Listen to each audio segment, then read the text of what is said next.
이번 시간에는 멀티캠을 사용하는 방법과 피사기 심도에 대해서 알아보도록 하겠습니다.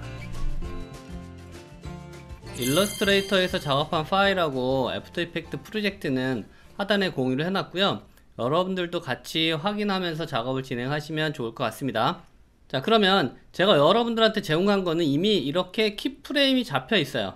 그래서 키프레임이 잡혀 있는데 여기 보시면 기본적으로 포지션이 잡혀 있고 여기에 추가적으로 제가 투명도를 적용을 했어요. 그래서 앞부분에 오브젝트를 움직일 때는 보이지 않다가 이렇게 보이게끔 키프레임을 설정을 해놔서 이거는 여러분들이 이 상태에서 작업을 진행을 하시면 될 것 같아요. 자, 그러면 여기에서 이제 제가 하려고 하는 거는 멀티 카메라를 설치를 해가지고 작업을 진행을 하려고 하는 거거든요. 그러면 일단 뷰를 두 개로 바꿔 볼게요. 자, 두 개의 뷰로 바꿔 놓게 되면 지금 이제 이쪽이 라이트로 돼 있고 여기는 카메라 뷰로 돼 있거든요. 자, 그러면 카메라를 설치하도록 하겠습니다. 오른쪽 마우스 누르고요. 뉴 카메라. 카메라에서 타입은 2노드 카메라를 사용을 할 거고요. 그리고 카메라 렌즈는 28mm를 사용하도록 할게요.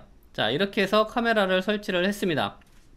자, 그러면 카메라가 설치됐고요. 이 오른쪽이 지금 카메라 뷰고 이 왼쪽이 이제 라이트에서 보여지는 거고 지금 카메라가 이렇게 설치가 돼 있는 거죠. 자, 그러면 이 상태에서 카메라가 바라보고 있는 뷰를 한번 조절을 해 볼게요. 지금 현재 전체가 이렇게 보여지면 별로 이쁘지 않잖아요. 그래서 화면 뷰를 바꿀 건데 뷰를 바꿀 때는 여러분들이 맨 앞에 있는 오비툴을 가지고 여러분들이 원하는 방향이나 각도를 조절을 하시면 되고요. 저는 여기에서 C를 눌러가면서 이렇게 바꾸려고 해요. 자, 그래서 저는 일단 안으로 좀 더 들어가고요. 그리고 다시 C를 눌러서 이렇게 이동, 펜을 이용해 가지고 이동을 하죠. 그리고 한 이 정도에서 보여줬으면 좋겠어요. 조금 더 내릴까요? 한 이 정도로 할게요. 그러면 얘가 이렇게 오브젝트가 들어가는 상태가 보여지는 상황이 만들어지고요. 한 2초 정도 갔을 때 새로운 카메라가 이 옆에서 봤으면 좋겠어요. 그러니까 왼쪽에서 이런 식으로 봤으면 좋겠다라는 거죠. 그래서 여기 있는 부분에서 카메라를 제가 잘라요. 그럼 얘가 카메라 2번이 되잖아요.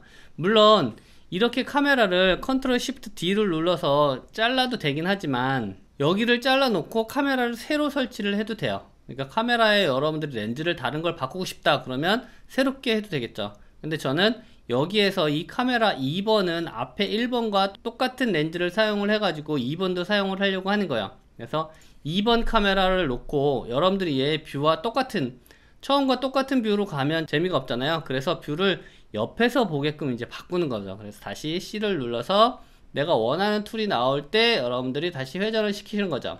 그래서 이동을 하고 내가 어디에서 볼 건지 어느 위치에서 어떤 느낌으로 얘를 볼 것인지 여러분들이 정하시면 되겠죠. 그래서 여러분들이 원하는 각이나 형태가 나올 때까지 잡아주시면 될 것 같아요. 자, 그러면 지금 이제 카메라가 이렇게 두 대가 설치가 됐어요. 앞에 있는 뷰가 있고 그 다음에 여기 이렇게 있는 뷰가 있어요. 그래서 얘를 플레이하면 앞에 있는 카메라가 보여지다가 그 다음에 두 번째 카메라가 이렇게 보여지는 거죠. 그래서 앞에 움직임 그리고 뒤에 움직임 이런 식으로 다르게 나타나죠. 그래서 여러분들이 지금은 제가 카메라를 두 대만 설치했는데 카메라를 여러 대를 사용을 해도 상관은 없어요. 저는 여기서 두 대만 일단 사용해 보도록 할게요. 그리고 여러분들이 보실 때는 여기에서 카메라 1번, 카메라 2번 뭐 이런 식으로 선택해서 보시면 안 돼요. 그렇게 되면 지금 여기서 보시면 이런 식으로 얘가 카메라 1번, 2번을 움직여가면서 이렇게 나타나게 하지 않아요. 그래서 항상 여러분들이 카메라를 여러 개 사용을 할 때는 여기 부분을 액티브 카메라를 놓으셔야지만 활성이 되는 카메라가 여기서 보여지게 돼요. 이런 식으로 이 부분은 항상 주의해야 되는 부분이고요. 렌더링 걸 때도 마찬가지로 이 액티브 카메라를 설정을 해 놔야 돼요. 그래야지만 이 부분이 전체가 같이 렌더링이 걸려요. 자, 그러면 지금 형태로 이렇게 두 개의 카메라가 설치가 됐는데 그냥 가만히 있으면 재미가 없잖아요. 그래서 얘를 움직여 보도록 할게요. 카메라를 움직이려고 하는데 여러분들이 카메라를 움직일 때는 그냥 이 카메라를 잡고 키를 이렇게 잡을 수도 있잖아요. 근데 그렇게 잡는 것보다 조금 더 편하게 널 오브젝트라는 걸 하나 설치를 해서 그 오브젝트에 얘가 같이 움직이게끔 만들어 주는 게 좀 편해요.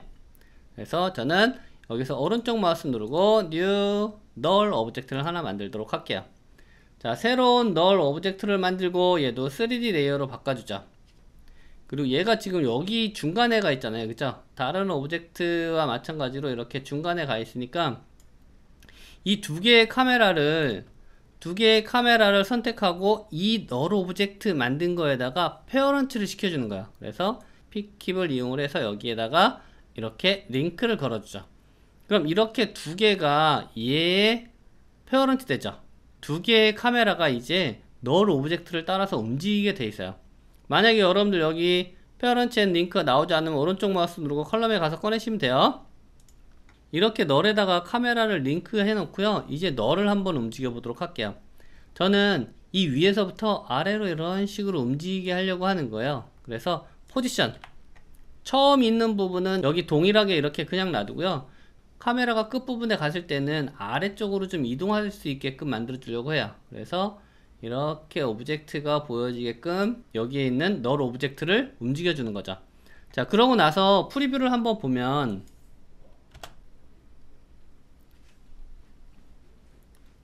이런 식으로 움직이겠죠.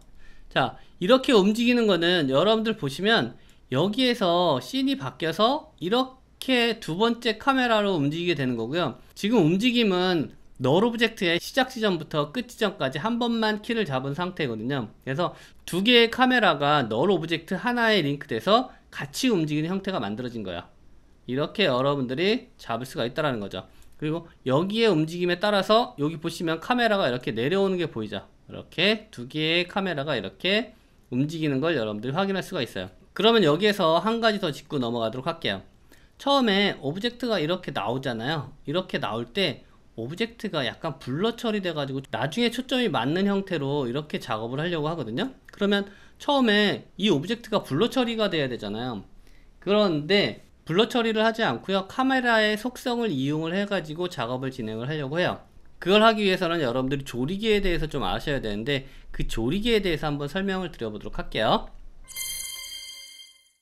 자, 그러면 지금 보여지고 있는 화면에서 제가 뎁스 오브 필드하고 조리개에 대해서 좀 설명을 드리고 넘어가도록 하겠습니다. 뎁스 오브 필드는 일반적으로 우리가 인물을 놓고 사진을 찍었을 때 인물 이외의 부분을 뿌옇게 만드는 형태를 여러분들이 뎁스 오브 필드라고 보시면 돼요. 자, 그러면 여기에서 그런 형태로 만들 수 있는 방법은 어떤 게 있는지 한번 알아보는데요.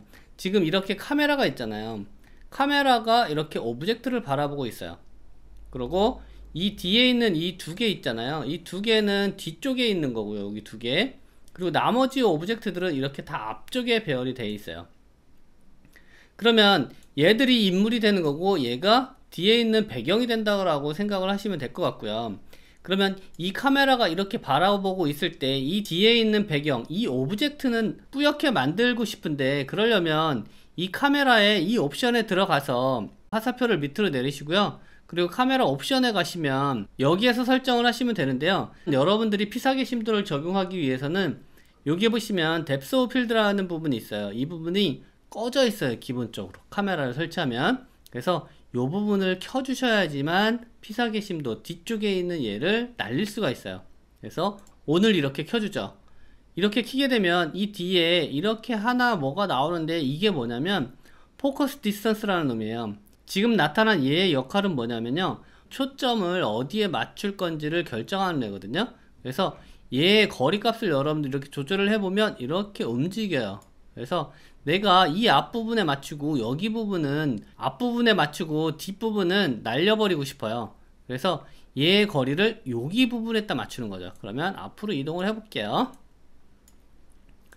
자, 앞으로 이동을 해서 여기에 초점을 내가 맞췄어요. 초점을 맞추고 이 뒤에 부분이 뿌여져야 되는데 뿌옇게 돼야 되는데 뿌옇게 되지 않고 있거든요. 자, 그 이유는 뭐냐면 여기에 보시면 조리개 값이 있어요.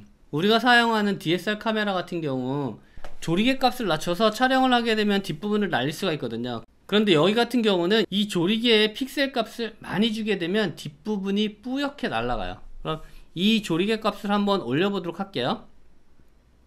자, 지금 여기 보시면 어때요? 여기가 많이 변했죠? 앞부분은 그대로 선명한 상태 그대로 있고, 여기 있는 뒷부분이 지금 뿌옇게 만들어지고 있는 거거든요. 그래서 얘의 값을 더 많이 올리면 올릴수록 얘가 더 뿌옇게 만들어져요. 이런 식으로 이제 여러분들이 여기 값을 이용을 해서 만들어줘도 되고요. 자, 여기 값은 원래 기본대로 놔두고 이 조리개 값을 여러분들이 건드리지 않고 이 블럭 값만 가지고 할 수도 있어요. 블럭 값을 적용을 하게 되면 여기 있는 부분이 뿌옇게 만들어져요. 그럼 한번 값을 올려볼게요.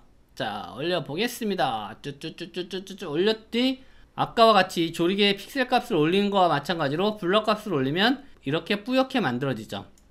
뿌옇게 만들어질 때도 지금 보시면 여기에 모양이 어떤 형태로 뿌옇게 만들어질 것인가, 여기에 보시면 아일레스 쉐입이라는 게 있어요. 그래서 여기 부분을 좀 더 부드럽게 여러분들이 만들고 싶으면 여기 쉐입의 종류를 좀 바꿔주시면 돼요. 삼각형, 사각형, 오각형, 육각형 뭐 이런 식으로 여러분들이 어떤 걸 선택하느냐에 따라서 여기 부분이 조금 더 부드러워진다라는 거죠. 아까와는 좀 다르게 좀씩 부드러워지는 형태가 만들어져요. 밑으로 가면 갈수록 이제 더 부드럽게 만들어지는데 컴퓨터 사양이 좋으면 조금 더 밑으로 내려서 사용하셔도 되고, 그렇지 않은 경우에는 패스로 놓고 작업을 진행을 하시고 나중에 렌더링 걸 때 옵션을 좀 조절을 해서 렌더링을 거시면 되겠죠. 자, 이렇게 여러분들이 이 부분을 조절을 하시면 되고요. 여러분들이 만약에 이걸 난 사용하지 않을래 그러면 여기를 오프 하시면 돼요. 이렇게 끄시면 다시 원래대로 이렇게 돌아온다라는 거죠. 자, 그러면 얘가 좋은 점이 뭐냐면요, 자, 제가 이 카메라의 포지션 있잖아요. 자, 얘의 포지션이 있는데 이 포지션을 가지고 움직여 보는 거죠. 지금 이 안쪽으로 들어가거나 아니면 얘가 이 바깥에서부터 이렇게 안쪽으로 가게 되면 얘의 포커스 맞는 부분이 변한다라는 거죠. 이런 식으로 지금 보면 전체적으로 이렇게 뿌옇게 돼 있다가 카메라가 안쪽으로 점점 이렇게 들어가면 앞에 부분이 포커스가 맞아지고, 다시 이 부분을 지나치게 되면 앞에 부분이 포커스가 나가고 뒤에 부분이 서서히 이런 식으로 포커스가 맞아가는 거죠. 이런 식으로 여러분들이 오브젝트를 배열만 해놓고 카메라를 움직여서 이런 식의 씬도 작업을 할 수가 있다라는 거죠. 그러면 피사기 심도에 대해서 조금만 더 알아보고 넘어가도록 하겠습니다. 자, 지금 이 왼쪽을 보시면 이 왼쪽은 조리개 값이 왼쪽은 적고 오른쪽은 조리개 값이 더 많거든요. 그런데 지금 이렇게 보시면 조리개 값은 왼쪽이 더 낮지만 여기에 빛이 들어오는 양은 더 많다라는 거죠. 그리고 조리개 값은 여기가 더 많지만 빛이 들어오는 양은 여기가 더 적어요. 일반적으로 조리개 값을 낮추고 심도가 얕다, 심도가 깊다 이런 이야기를 많이 하거든요. 자, 심도가 얕다와 깊다에 대한 이야기를 한번 해보면요. 자, 심도가 얕다라는 건 무슨 얘기냐면요, 아까 그림을 보면서 잠깐 설명을 드리면 여기에 포커스가 적용이 되고 이 뒤에 있는 오브젝트는 날아가잖아요. 그래서 포커스 맞는 거리가 짧다라고 생각을 하시면 되는 거죠. 그래서 이게 심도가 얕다. 그리고 포커스가 맞는 부분이 여기서부터 여기까지 전체가 맞게 되면 이 부분이 더 길잖아요. 그래서 이 부분이 심도가 깊다라고 이야기를 해요. 그래서 카메라 촬영에서 조리개 값이 적을 때는 심도가 얕다, 그리고 조리개 값이 많을 때는 심도가 깊다, 이런 식으로 표현을 하는 거죠. 그래서 아까 우리가 작업을 할 때는 심도가 얕게끔 만들기 위해서 조리개 값을 적게 주고 빛의 양을 많이 늘려서 작업을 한 거라고 생각을 하시면 되는 거죠. 지금 이렇게 뎁스 오브 필드에 대해서 여러분들이 알고 계시면 되고요. 자, 그러면 아까 작업한 대로 다시 와서 처음 부분이 약간 블러 처리된 느낌 같이 뿌연 느낌에서 점점 얘가 선명한 형태로 만들어졌으면 좋겠다라는 거죠. 그 작업을 하기 위해서 좀 전에 알아본 거고요. 그래서 지금은 이 카메라의 옵션에 가서 한번 적용을 해보도록 할게요. 자, 일단 카메라 옵션에 들어가게 되면 이렇게 카메라 옵션, 그러고 여기에 보시면 뎁스 오브 필드 있잖아요. 뎁스 오브 필드 오프로 돼 있으니까 얘를 ON으로 바꿔 놓죠. ON으로 바꿔 놨더니 여기 있네요. 자, 그래서 얘 포커스 거리, 디스턴스 값을 여러분들이 한번 이렇게 조절을 해보는 거죠. 아, 그러면 내가 맞춰야 되는 위치가 어디인가, 이 정도 위치 맞으면 들어오면서 포커스가 맞겠죠. 지금 현재는 이 바깥에 있다가 이 안쪽으로 이렇게 들어오면서 포커스가 맞아야 되는 거잖아요. 그래서 요 뒷부분에 왔을 때 포커스가 맞으면 되니까 이 포커스 디스턴스 값을 그 위치에다 맞추는 거죠. 자, 저 위치에다 맞춰 놓고 그 다음에 조리개 값을 여러분들이 많이 줘도 되고 블럭 값을 더 많이 줘도 된다고 그랬잖아요. 근데 저는 여기서 블럭 값을 더 많이 적용을 해서 만들어 보도록 하겠습니다. 자, 타임 마커를 약간 앞으로 이동을 해 놓고요. 여기 보여지는 상황에서 블럭 값을 올려 볼게요. 자, 어느 정도 값을 올리면 적용이 될까요? 한 500 정도 주면 되네요. 한 520 정도 줄게요. 자, 그러면 처음에 이렇게 뿌옇게 적용이 됐다가 그 다음에 서서히 가면서 포커스가 맞는 거죠. 이런 식으로. 나머지도 마찬가지로 이렇게 맞는 형태가 만들어지는 거죠. 여러분들이 조금 더 부드럽게 처리되는 걸 원한다고 하면 여기에서 패스트 말고 트라이앵글이나 밑으로 내려가면서 하나씩 내려가면서 여러분들이 적용을 하시면 되겠죠. 그러면 조금 더 부드러운 형태로 이렇게 만들어지겠죠. 지금은 패스트로 만들어 놓은 상태고요. 그래서 여러분들이 카메라에 이 옵션을 사용을 하게 되면 나중에 3D 레이어로 작업을 할 때 많은 도움이 될 거라고 생각이 듭니다. 그리고 카메라는 한 대뿐만이 아니고 여러 대를 이렇게 사용을 해서 작업을 하시게 되면 느낌이 훨씬 좋게 나오겠죠. 그래서 전체적으로 프리뷰를 해보면 앞부분이 이렇게 뿌옇게 나타나고 컷이 바뀌어서 만들어지는 형태가 되는 거죠. 여러분들이 3D 공간을 만들고 거기에 카메라를 설치해서 다양한 장면을 한번 만들어 보시기 바라겠습니다. 오늘은 여기까지입니다. 수고하셨습니다. 영상이 도움이 되셨다면 구독, 좋아요, 알림 설정